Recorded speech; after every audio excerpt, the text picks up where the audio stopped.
Are you a female entrepreneur who feels stuck, overwhelmed, or unsure how to move forward?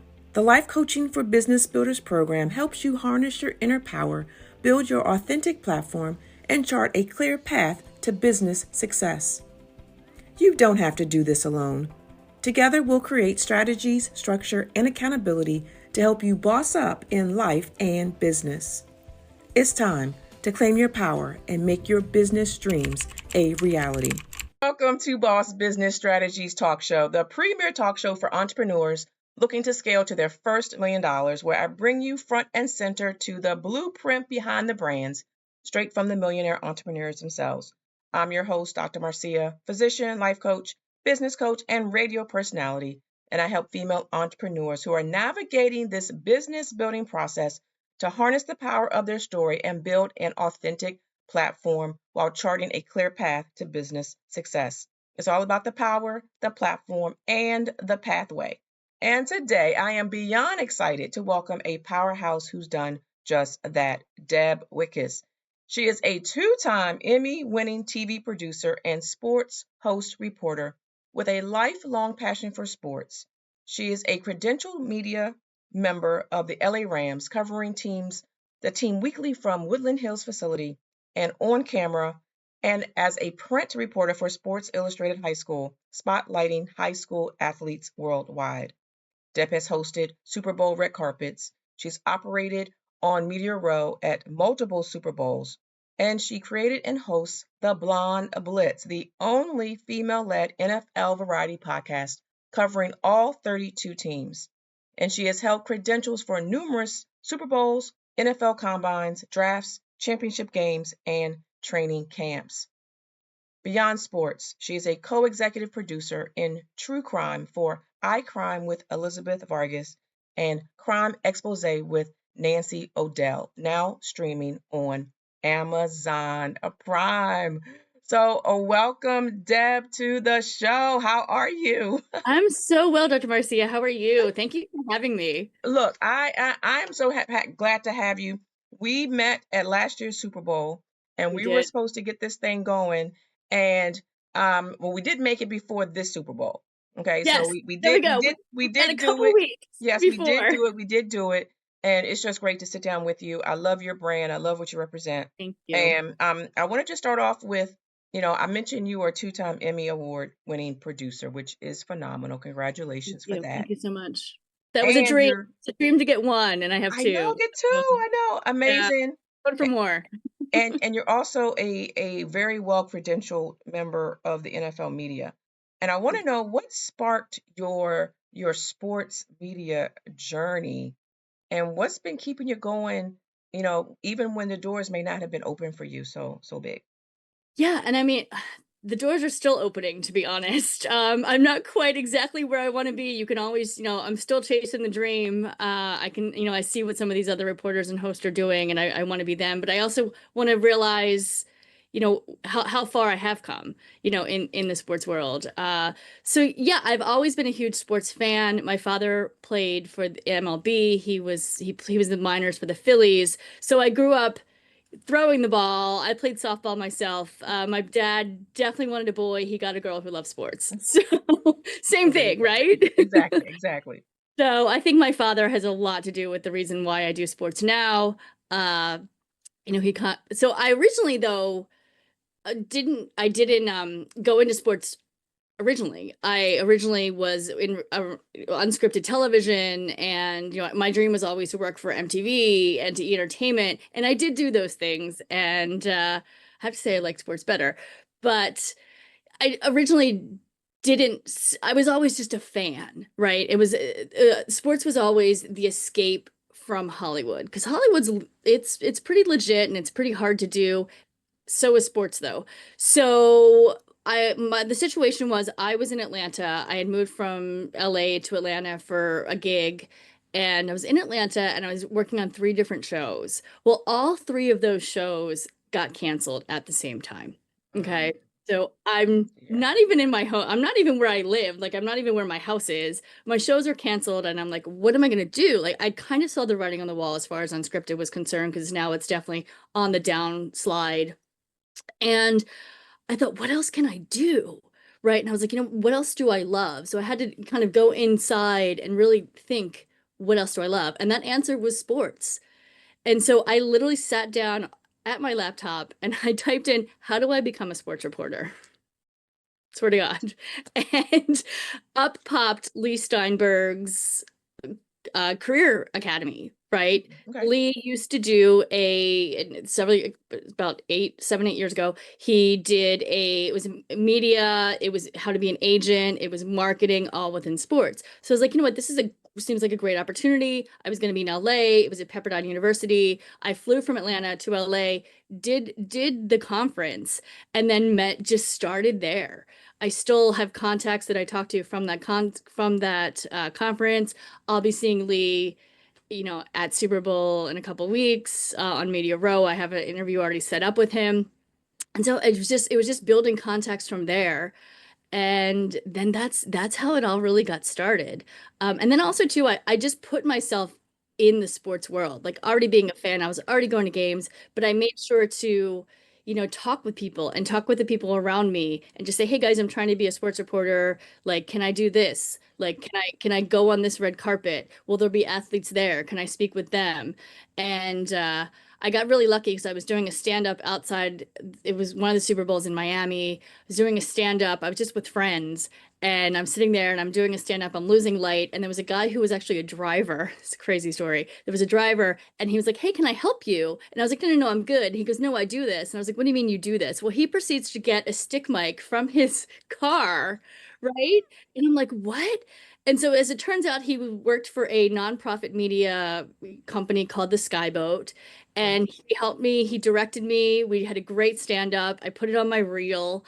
And then all of a sudden, he was like, talk to Adrian. He runs the Skyboat. I'm still good friends with Adrian.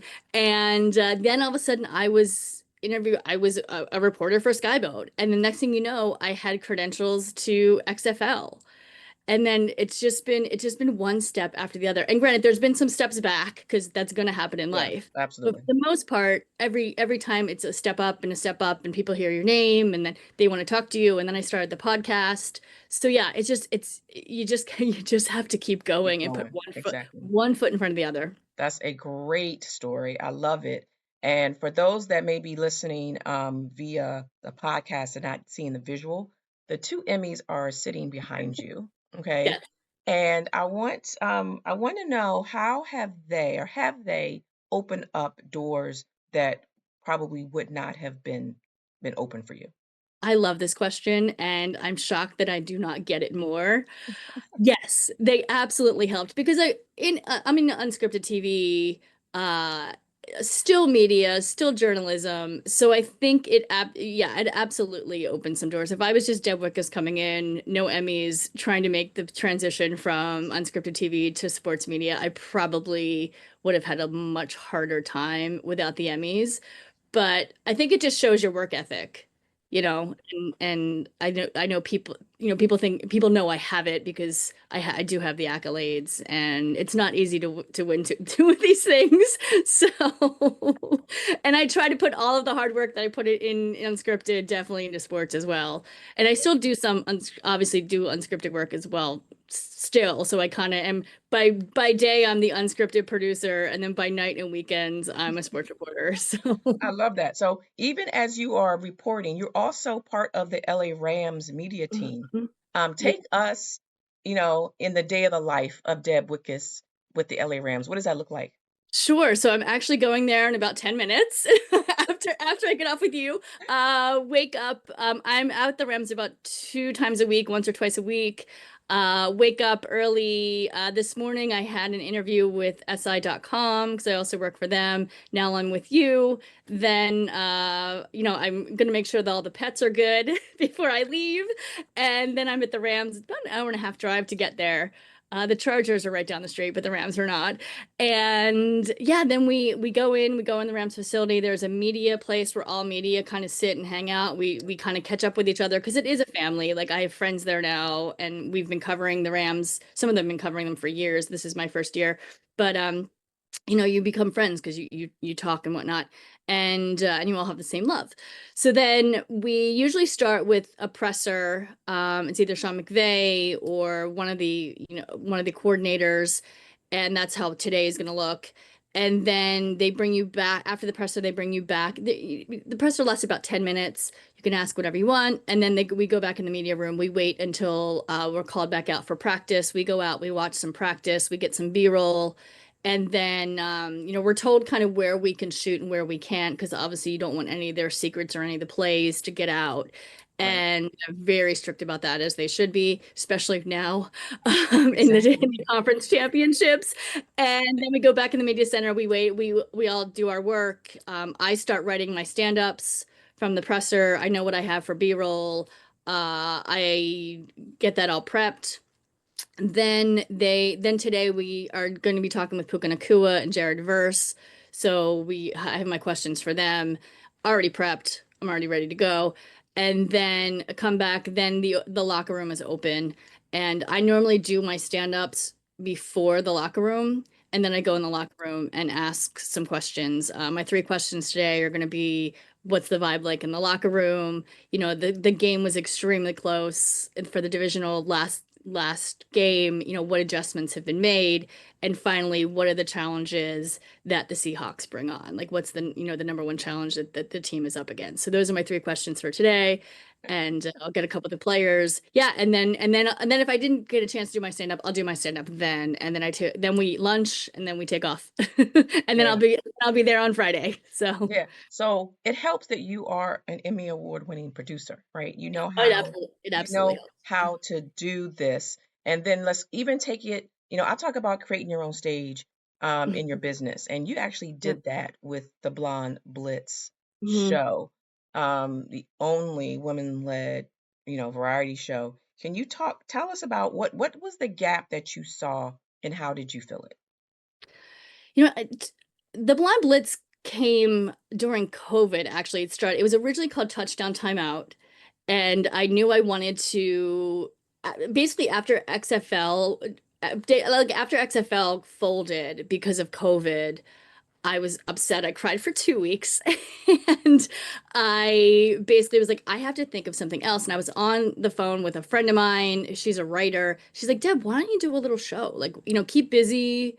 People were worried about me because I cannot be locked in a house. Like, that's so not Deb, right? So she's like, why don't you, you have contacts, and, you can just do little interviews. And I was like, oh my God, that's a great idea. So I started the show called Touchdown Timeout.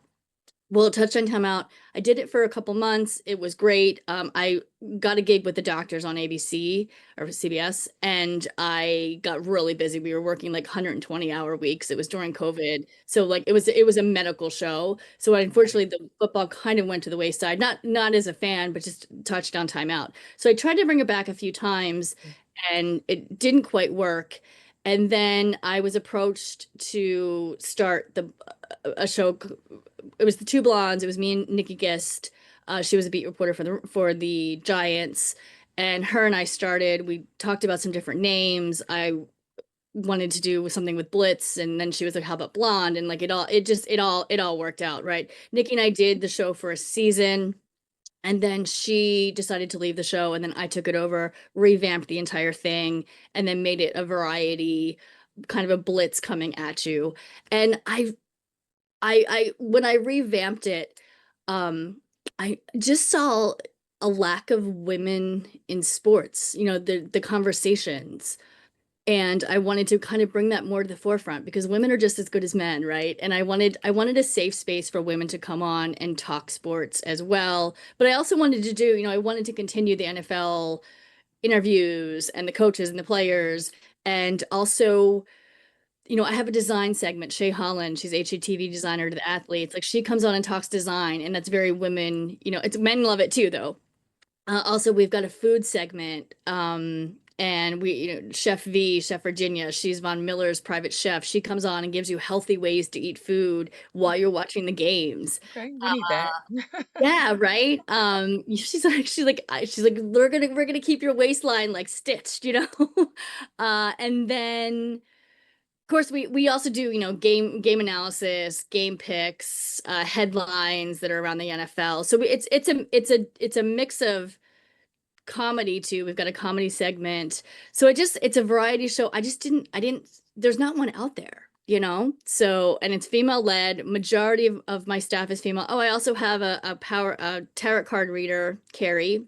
She comes on and looks at the cards and says what she sees in the energy and who's going to win the games. So yeah, it's an hour packed full of and all NFL. It's a blitz coming at you. No, I love it. And thank you for sharing that because I knew it was a variety show, but Hmm. I didn't know the Blitz was part of the show dynamic. So I love that. I love Sports that. betting, sports And fantasy, everything. how can folks find that show? Sure. When does it air? So it's on that sports podcast network on YouTube. We go live every Wednesday at 5 p.m. Pacific, 7 p.m. Central, 8 p.m. Eastern. The show also reruns, it streams on OnStagePlus Mhm. as well as DBTV. And we're really popular with the Roku and the Amazon Fire Stick uh, crowd. So we've got Yes. almost 400,000 viewers a month for the Blonde Blitz on Wow. OnStage Plus. Yeah. Wow. That's amazing. That's amazing. Still So looking to go bigger though. say it again.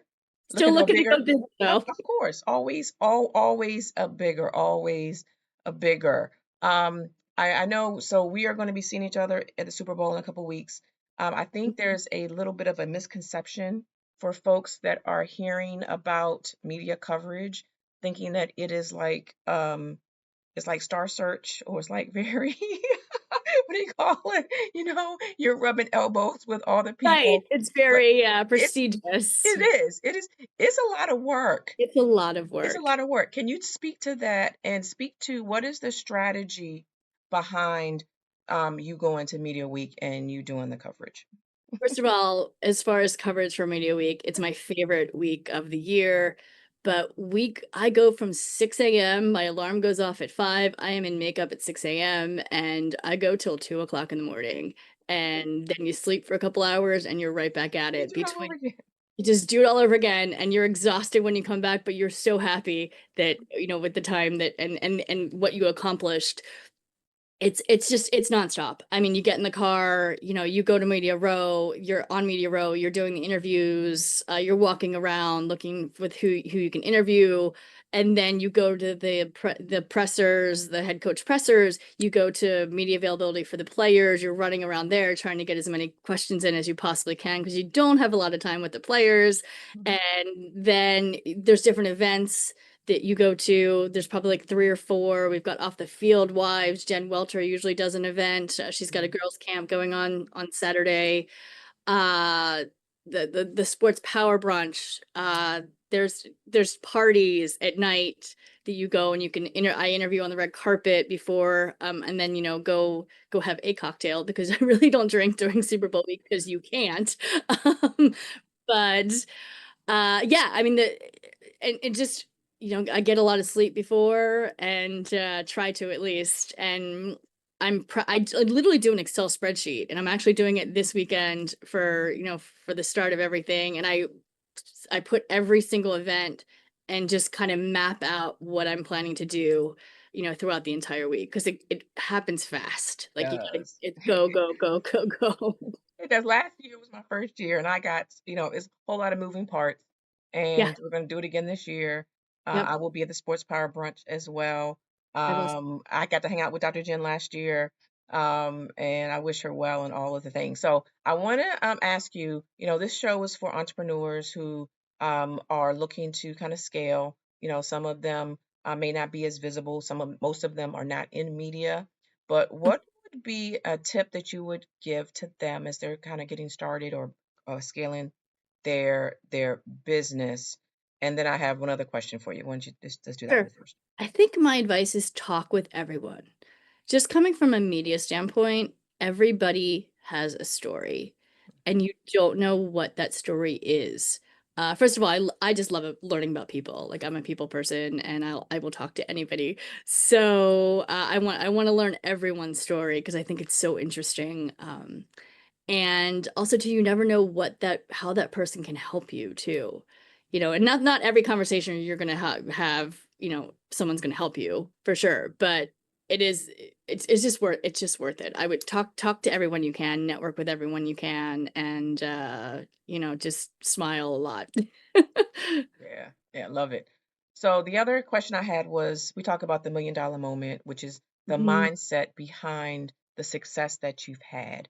What would you say is that thing, that one thing or that major thing that kind of changed how you look at life, how you look at business, and the thing that made you get you over that hump? I think in my case, the $1 million moment happened with the pivot that I spoke of earlier with unscripted TV into sports media. It was kind of that I woke up in bed and kind of had that aha moment of I love sports. I'm friends with a bunch of athletes. I know the game really well, better than, but as good as well as, if not better than most men. Why am I not doing this? And that's when, I went to work. And to be honest, when I was working and doing unscripted, I was on my laptop. I should have been editing, and I was looking at sports scores more so than I was really editing. So I was like, oh, something's off with this. So I think that was my moment of when I typed in Google, how do I become a sports reporter?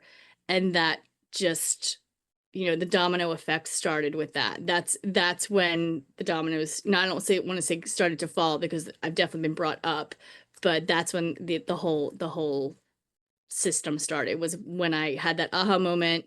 Why am I not in sports? And let's do this. Let's figure out how I can pivot. So I think that pivot was that aha moment for me. Love it. Thank you so much. I know you have to run. I want you to just hang on for 1 second, and Sure. I'll be right back with you. And Yeah. so, everyone, this is Dr. Marcia. That was Deb Whitcas, and it was so powerful to hear her transition into the NFL and media, and her pivot and her $1 million moment. Stay tuned for more. This is the Boss Business Strategies, where I bring you all of that great information. You can follow me at drmarcia.com. Take care.